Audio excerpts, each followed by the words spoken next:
Y les voy a compartir mi pantalla. Bien. Ok, lo primero que quiero hablar por la cuestión del tiempo es esto.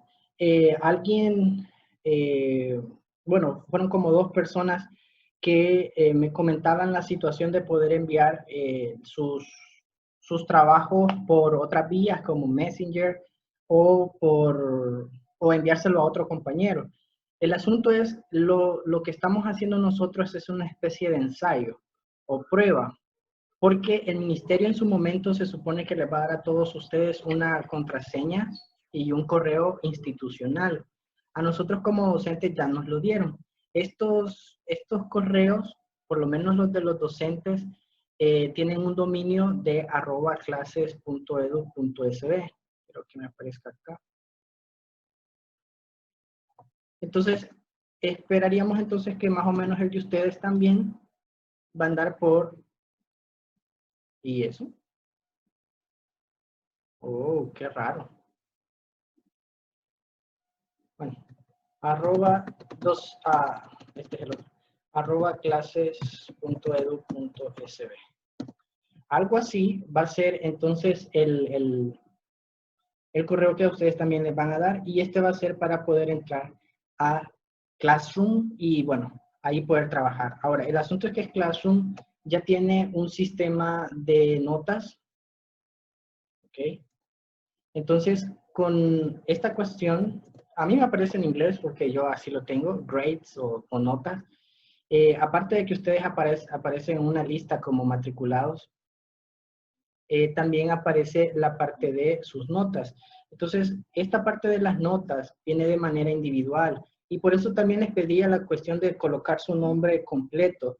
En el caso del ministerio, el ministerio los va a matricular a ustedes y les va a aparecer pues ya con sus datos correctos, ¿ok? Y cuando uno establece una prueba o una actividad evaluada, aparece en este apartado de cuadros de notas y este genera a su vez ya un documento tipo Excel en donde aparecen sus notas, ¿ok? Entonces, no se puede enviarle el trabajo a otra compañera, no es que no se pueda, sí se puede, pero el asunto es que ya en el registro no aparecería la nota para esa persona, ¿ok? Porque solo aparece para calificarle pues a la persona tal cual. Y no habría evidencia del trabajo de esa persona. Entonces estamos preparándonos para la cuestión que se viene con el ministerio, que es trabajar con esta plataforma. Y por otro lado, igual en la universidad, también ya se trabaja con plataformas y así lo van a también tener ustedes. ¿Ok? Entonces es una cuestión de preparación. Alguien me preguntaba, ¿y va a haber problemas con las notas que nosotros ya tenemos de los que hemos estado trabajando antes con Classroom, antes de que el ministerio lo haga oficial? No, porque como les comenté, esto lo que crea es un archivo estilo PDF, que ese archivo se va y se guarda como estamos trabajando bajo el G Suite, que es la plataforma de Google. Todo esto se va guardando dentro de Drive. En Drive se va creando los diferentes archivos que uno va generando y no es ningún problema. El archivo, que en este caso no es Excel porque Google tiene sus propios programas de Office, digámoslo así. Entonces, por ejemplo, si ustedes se van a New, ustedes se van a fijar que aparece Google Sheets. Google Sheets es la versión de Excel, pero no de Microsoft, sino de Google. Así como el Google Docs, que es la versión de Word para Google, y el Google Slide, que es la versión de PowerPoint, pero para Google. Entonces, cuando nosotros creamos notas allá en la parte de Google Classroom, se generan estos archivos y entonces este archivo solo lo que se tiene que hacer es copiar y pegar en la nueva cuenta de Google Classroom. Entonces no se pierden las notas, sino que ahí se mantiene. ¿Ok? Entonces no va a haber problema en cuanto a la migración después, cuando ya está el ministerio en forma, la migración de sus notas hacia la otra parte. Igual con la parte de los exámenes y todo esto, estos son formularios. Aquí Google Drive esto lo entiende como formularios, porque son Google Forms. Y pues son las que estamos utilizando como que si fueran examen. Entonces, y ese es el otro elemento que quiero hablar con ustedes, lo de la prueba. Voy a quizás hacer chiquito esto. Ok, lo de la prueba, si ustedes se fijan, pues obviamente es algo bastante sencillo porque tampoco es que tenga muchas opciones. Como les menciono, no estás realmente adaptado a una plataforma educativa y por ende no está así como que para hacer examen en comparación a Moodle, que ustedes han visto en el instituto, o a otras plataformas que sí son educativas. Sino que es realmente un formulario, está hecho para hacer como una especie de encuestas y está medio adaptado a que pueda funcionar para poder hacer exámenes virtuales. Entonces, pues tenemos una especie de portada. Luego tenemos esto que aparecen con asterisco en rojo, es indicativo de que es obligatorio. Vuelvo a repetir, quizás yo después voy a convertir mi Google a español para que me entiendan mejor. Esto es requerido, quiere decir que ese campo tiene que llenarse por obligación. ¿Okay? Entonces, por ejemplo, cuando aquí dice dirección de correo electrónico y aparece este asterisco, quiere decir que si ese campo no se llena, no se puede avanzar. ¿Ok? A eso se refiere. Por ejemplo, si yo culmino con esta parte de acá, yo culmino esta parte de acá y me voy al botón de siguiente. Si ustedes se fijan, si yo le doy, me marca que esto no está lleno y por ende no puedo pasar a la siguiente parte. Entonces, si ustedes sienten, y se los digo porque ya algunos ya me escribieron y me dicen, no me deja enviar el examen. Entonces, lo que tiene que hacer es verificar cuando usted quiere darle al final enviar al examen y no le permite enviar, el botón no se activa. El botón no se activa porque tiene alguna pregunta que no está contestada. Y todas las preguntas tienen que ser contestadas para que el botón se pueda activar y le permita enviar entonces el examen. ¿Ok? Entonces, cada campo, los que aparezcan con este asterisco son obligatorios. Y casi todos son obligatorios, ¿ya? Porque todos son algo necesario. Entonces, esa situación con el examen. Tienen hasta el domingo 3 para poder completarlo. ¿Ok?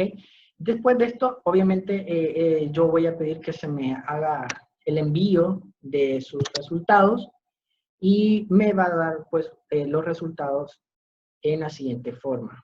Aquí creo que todavía no tengo muchos estudiantes que han contestado. Creo que aquí solo hay 4. Es un total de 30 puntos.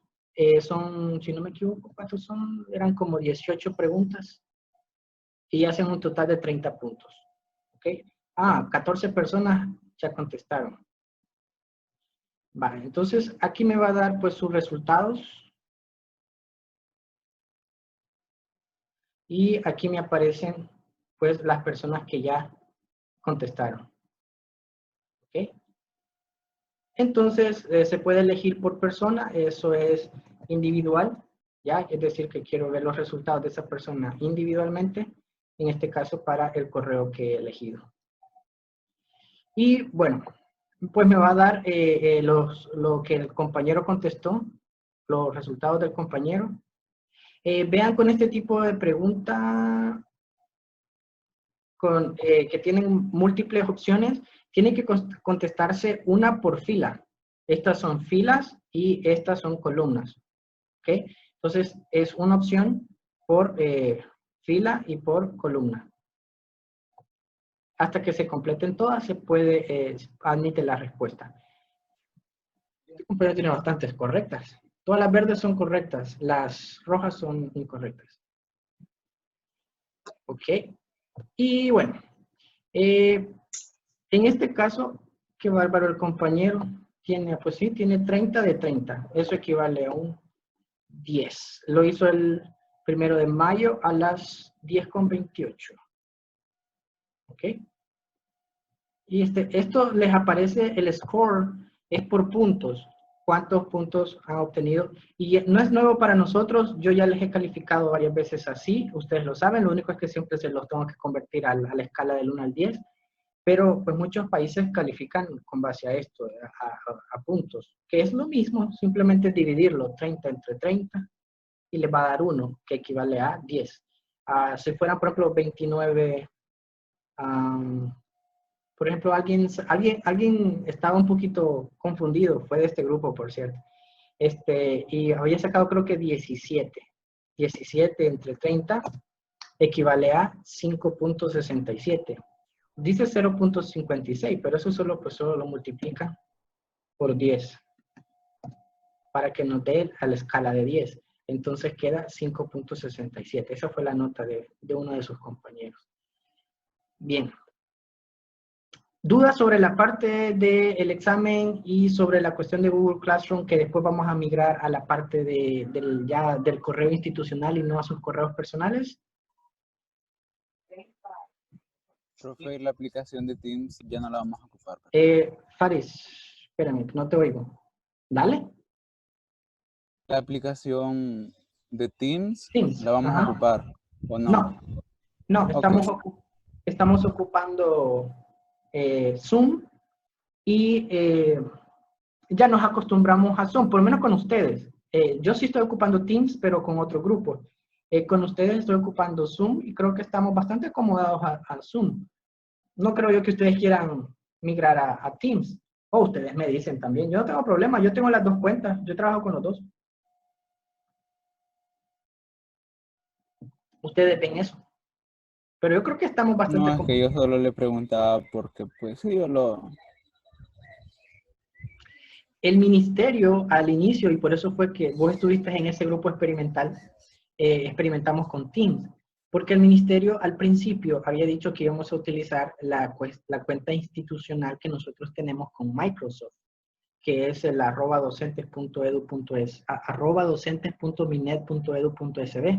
Entonces, pero después las cosas cambiaron. No sé realmente qué pasó a nivel del ministerio.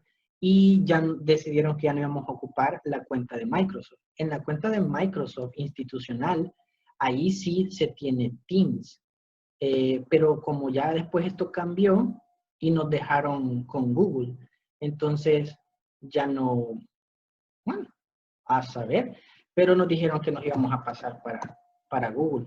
Entonces ya no ocupamos ya no ocuparíamos más la parte de Teams, que sería la herramienta que nos permitiría hacer la videollamada. Es más, ahora que lo recuerdo también, esto no sé qué tan seguro sea, pero como se supone que la idea va a ser utilizar las herramientas de la G Suite, entonces supuestamente la que después estaríamos ocupando, espérenme que voy a hacer algo, pero no puedo enseñárselos ahorita. Ya, a ver. Menos mal me acordé. Ya ven por qué uno tiene que andar bien cuidadoso cuando anda haciendo cosas malas. Vamos a ver. Espéreme.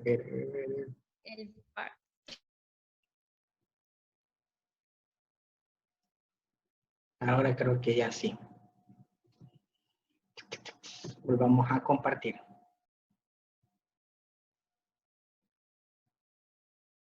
No, hombre, así se entera uno de cosas. Pero está como lento el internet. Ok. Vale. Cuando ustedes entran a Google, ustedes saben que ustedes tienen su cuenta de Google, ¿ok? Está lento el internet. Ok. Aquí en todas las herramientas del G Suite, más de Google. Ok, esta es la cuenta que me dieron de parte del ministerio. Es esta, bueno, es una cuenta que lleva pues precisamente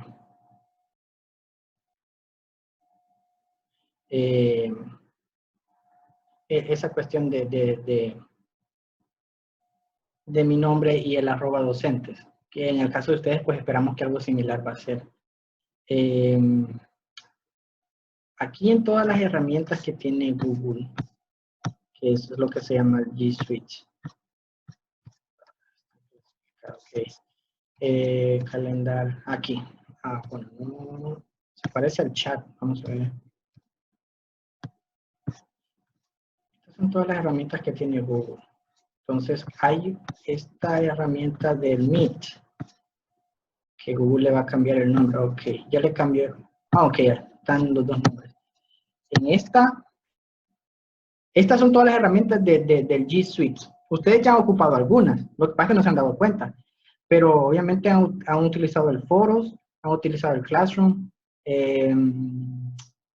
han usado los Google Play, el Contacts, el Chrome, el Calendar, el Drive, el Chrome, bueno, todo eso ya los han ocupado, ¿ok? Pero dentro de, YouTube ni se diga, pero ahí está, que no es muy conocida para muchos de nosotros, la verdad. Y si no fue hasta hoy que comenzamos con esto, no nos enteramos que existe. El Google Meet. El Google Meet es el equivalente a Zoom o el equivalente a Skype. Entonces, lo que todavía pues no les sabría decir es que si el ministerio nos va, o al final se va a pretender que utilicemos el Google Meet para poder hacer la videoconferencia, porque en ese sentido ahí sí no habría límites, porque se supone que pues el ministerio va a pagar la licencia de todos nosotros. Entonces, cuando estamos hablando de usar el G Suite, es que estamos hablando de utilizar las versiones pagadas de las aplicaciones y que no la vamos a pagar nosotros, sino que las va a pagar el ministerio en un solo paquete. Entonces, se supone, se lo digo porque en la última capacitación que tuvimos, agendaron, hicieron cómo se agenda, cómo utilizando el calendar, cómo se agenda una videoconferencia con los estudiantes. Y obviamente lo que se agenda es una videoconferencia con Google Meet. Entonces yo me quedé pensando si después también nos tendríamos que migrar al Google Meet. Pero eso también viene en el futuro. Lo importante es que si vamos aprendiendo, al final todo esto casi es lo mismo. Solo cambian los iconos o los botones, pero al final casi es lo mismo. Ok. Lo siguiente, la prueba, no, la guía. Bien. Primero, hubo alguien que sí, esto lo saco porque lo revisé en los cuadernos. Hubo alguien una vez que sí contestó distinto esta pregunta y me gustó mucho. Y yo les pregunto a ustedes, ¿cómo se reproducen los virus?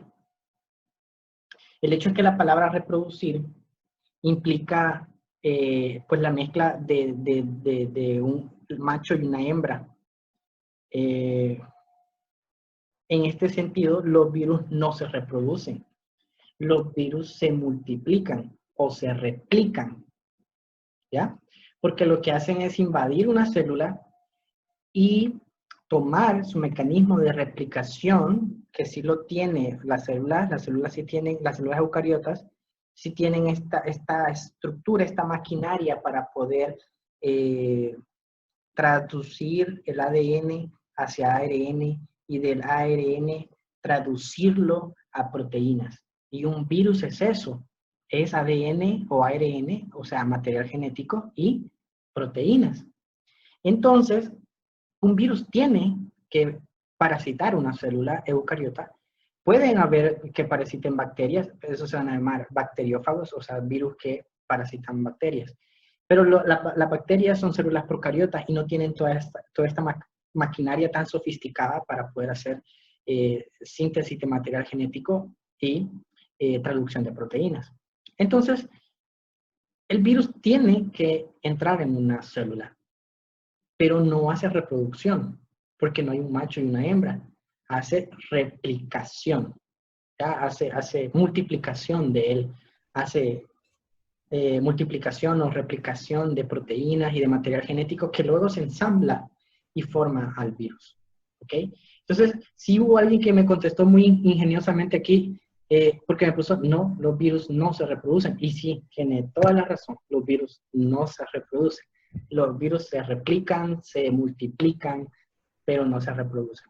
¿Ya? Eso estuvo muy bien.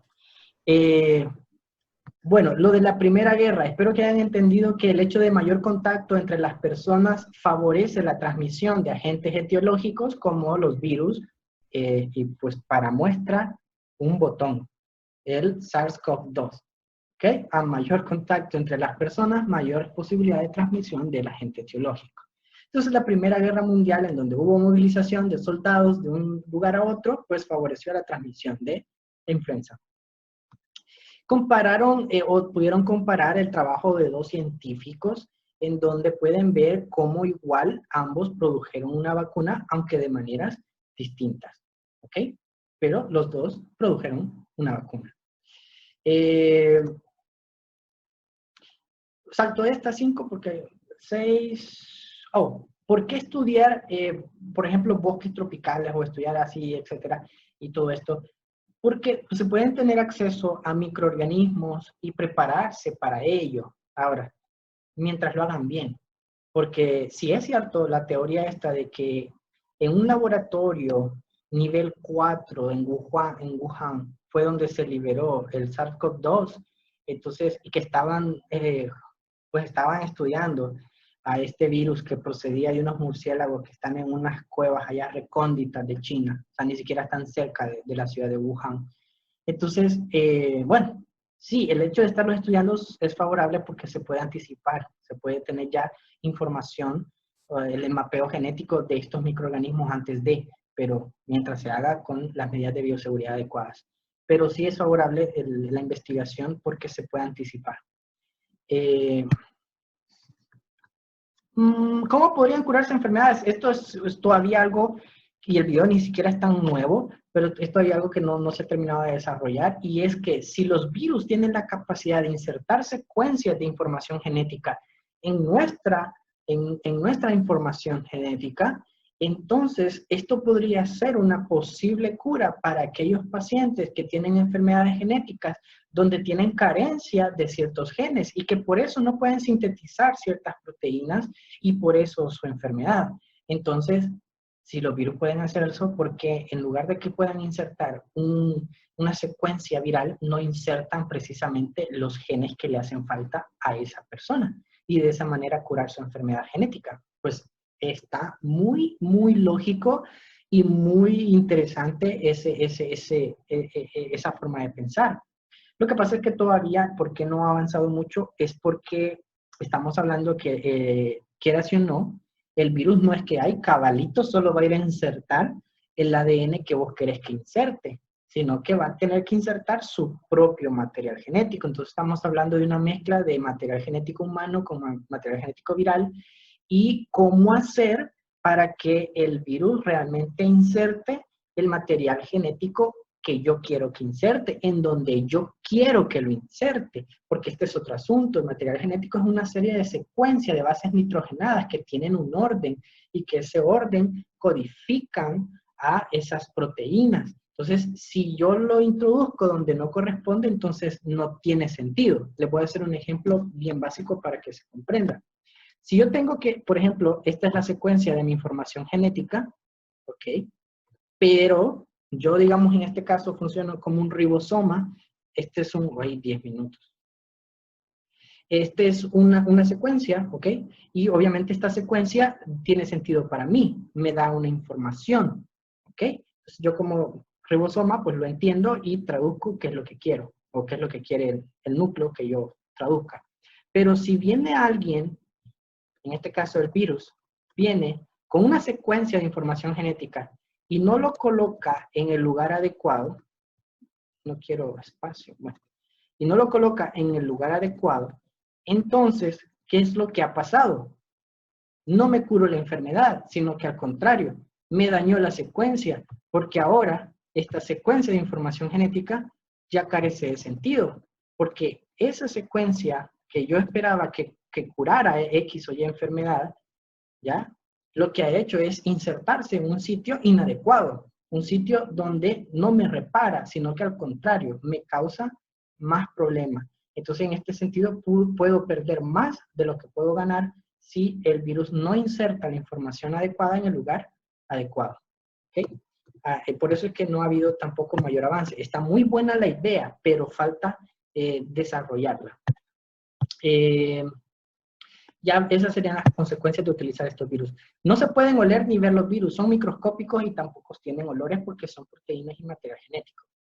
Se les conoce como las estructuras más antiguas, que se supone han dado origen a muchas otras especies como nosotros, porque de alguna manera han jugado con esta forma de transmisión de información genética de un lugar a otro. ¿Okay?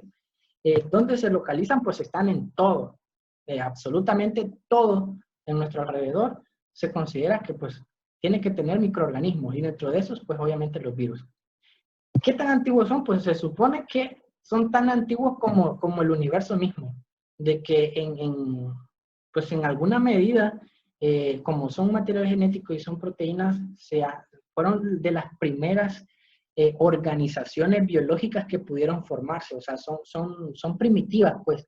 Obviamente nosotros ya somos especies mucho más evolucionadas, igual un perro, un gato, una rata es una especie mucho más evolucionada que un virus, pero obviamente todo comienza desde un principio, y lo que vemos es que los virus son un principio de organización biológica. Entonces tendrían que ser tan antiguos como el principio mismo de la organización biológica.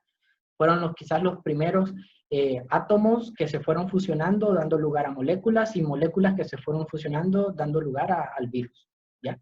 Entonces, ¿cuál es la meta de los virus? La única meta de los virus es seguir replicándose. Esa es la meta de los virus. ¿Cómo pueden vivir los virus? Bueno, no viven, sino que sobreviven bajo diferentes circunstancias. Se adaptan a las condiciones. Y lo que sí tienen es que al final han ido generando especies de tropismo celular, es decir, han ido generando especies de adaptación específica hacia algún tipo celular para invadir. Por ejemplo, ¿por qué el influenza virus solo causa problemas a nivel de las vías respiratorias superiores? Porque es en ese nivel en donde están los receptores para las moléculas de superficie que expresa ese microorganismo. Entonces, quiero hacer una corrección. La vez pasada me estaba viendo el video de lo que habíamos hablado y cometí un error después. O sea, bueno, lo que uno está pensando dice cosas que se le vienen a la mente. Los receptores GP41 y GP120 son de VIH. Lo que quise decir en esa parte de lo que estuvimos hablando era de la hemaglutinina y de la neuroaminidasa. Esos son los que afectan el ácido oxálico y que permiten disminuir la mucosidad de las células de la vía respiratoria para poder invadir y causar el daño. Bueno, ¿cuántas clases de ERP hay? Hay 7, alguien puso 2. Yo creo que se equivocó o copió mal. A alguien le vio un 7 parecido a un 2 y le puso 2, pero realmente son 7 clases de herpes. ¿Okay? No solo está el herpes El de la simple, boca. no solo está el Sí. herpes simple tipo 1 y tipo 2, que hoy los dos los consideramos de tipo sexual, pero que antes lo considerábamos uno pues de tipo bucal, oral, y que el otro sí era tipo sexual. Hoy los dos se consideran sexuales, el 1 y el 2, pero no solo están los del herpes simple, sino que hay otros tipos de herpes. Entonces, pero eso se ve conforme uno va profundizando en las temáticas. Bien, ¿dudas? Hasta este punto nos quedan 5 minutos.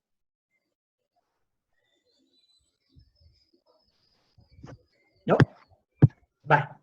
¿Qué son manchas patognomónicas? Quiero tomar esta parte de acá. Entienden que, bueno, y si no, lo digo porque solo nos quedan 4 minutos, un signo patognomónico se refiere a que si ese signo aparece, te cierra el diagnóstico. Es decir, no hay hasta la fecha otra enfermedad que presente el mismo signo o síntoma. Entonces, si lo ves, no hay para dónde, es dicha enfermedad. Entonces, las manchas de Koplik, para el caso del sarampión, son patognomónicas, es decir, si el médico las observa en la mucosa oral del paciente que tiene un cuadro febril, un cuadro tipo influenza porque parece tipo influenza, o acá es tipo dengue también porque aparece el rash.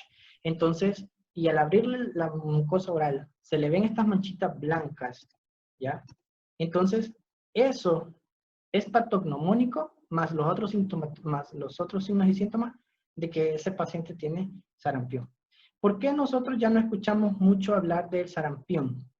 Porque, pues obviamente es una enfermedad que está siendo vigilada, forma parte de la vigilancia centinela. La vigilancia centinela se refiere a todas estas enfermedades de las cuales se está teniendo chequeo constante en los países. Por ejemplo, ahorita COVID-19 como enfermedad o SARS-CoV-2 como el agente etiológico, va a entrar a vigilancia centinela, que se refiere a eso, a estar pendiente si aparece un caso en algún lugar, rastrearlo para tener todas las precauciones que se deben de tener, como cerrar la frontera con ese país o reducir la circulación o el tránsito con los miembros de ese otro país, etcétera, etcétera. Bien, la parotiditis. Pues, si ustedes investigan sobre las glándulas parotídeas, se refieren a ciertas glándulas que están presentes pues a nivel del rostro. Lo importante con esto es más que todo estas enfermedades con los varones, y lo hablamos cuando vimos el caso de orquitis y lo mencionamos que el virus de la parotiditis es uno de los agentes que puede causar esterilidad masculina de forma definitiva, permanente, a causa de que pues, el virus tiene la capacidad de poder llegar hasta los testículos y generar una atrofia, o sea, un daño celular que impide que las células se puedan volver a regenerar. Entonces, los testículos quedan completamente dañados. Vuelvo a repetir, de estas enfermedades ya casi no presentamos casos, precisamente gracias a la vacunación masiva que se hace. Es casi hoy, ustedes lo saben, obligatorio. Si es que no te pueden ir a traer con la policía, porque ya casi no, ¿verdad? Pero en el hospital es una cuestión de un machaqueo a las madres cuando recién paren, del control de las vacunas de los niños, y las unidades de salud están obligadas como entidades de primer nivel a que tienen que tener en su mapa de la comunidad, tienen que tener identificado dónde están los niños y estar yendo a checar el esquema de vacunación de ese niño. Y si la mamá no lo ha llevado al hospital a que lo vacunen, va a hacer que los de la unidad de salud vayan y lo vacunen aunque sea en su casa, pero de que se vacuna ese niño, se vacuna ese niño. Y cuando, no sé si ya lo vi con ustedes, yo creo que sí lo mencionamos, sí, lepina. Si ustedes leen la parte de lepina, la parte en donde se menciona de que el niño tiene derecho a todos los tratamientos científicos comprobados, entonces las vacunas son un ejemplo y allí se menciona explícitamente vacuna. Entonces las vacunas son una forma de prevención de enfermedades científicamente comprobadas y que por ende el niño tiene derecho a que se le aplican las vacunas. Entonces ya no solo es una cuestión de que si mami o papi quieren, sino que más bien Lepina los puede obligar. O sea, el sistema de salud puede obligar a una madre, aunque se espera no llegar hasta este punto, ¿verdad? El sistema de salud sí puede obligarlo. Nos queda menos de un minuto. Entonces, bueno, no sé si tienen dudas. Si tienen dudas, escríbanme y yo los respondo en un video y se los comparto a todos en el grupo de Facebook. Hoy no los pude ver mucho por estar compartiendo mi pantalla, pero fue un placer haber estado con ustedes. ¿Alguien tiene una duda antes de que se corte? Que ya creo que se va a cortar. ¡Ey, Fares está de vacaciones! ¡Qué bárbaro! Muy bien. Al compañero con su uniforme. Ya los demás ya lo guardaron. La compañera María sigue. Hasta la próxima. Hasta la